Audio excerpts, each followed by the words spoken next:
अभिनेत्री सोनाली कुलकर्णी हिच्या घरी आज बाप्पाचं जे आहे ते मोठ्या उत्साहात जे आहे ते आगमन झालेले आपण पाहू शकतो की अतिशय सुरेख अशी मूर्ती जी आहे ती हाताने सोनाली कुलकर्णी यांनी या ठिकाणी बनवलेली आपल्याला कोण पाहायला मिळते। आपल्यासोबत याच संदर्भात बोलण्यासाठी अभिनेत्री सोनाली कुलकर्णी, काय सांगाल?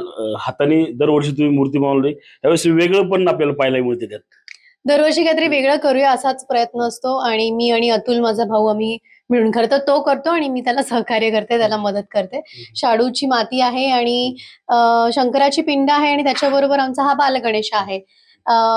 यावर्षी जरा सोपी आणि फार अवघड न करता सुंदर छान मूर्ती करायचा प्रयत्न आहे। ह्यावेळेस वेगळं पण काय वाटतं की दरवेळेसचा गणपती ह्यावेळेसचं काय वेगळं पण आहे का काय? नाही, खरं तर मला असं वाटतं वर्षभर आपल्या सगळ्यांसाठी वेगवेगळं जातं आणि आपल्या वर्षभर वेगळ्या अडचणी असतात, आव्हानं असतात, आनंदाचे क्षण असतात, काही अचीवमेंट्स असतात।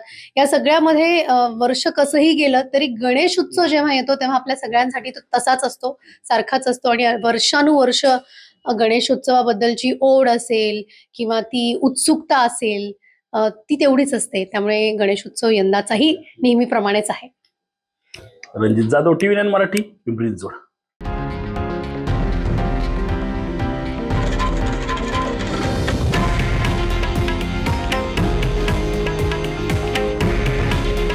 हे आहे देशातील नंबर 1 न्यूज नेटवर्क आणि आपण पाहत आहात TV9 मराठी।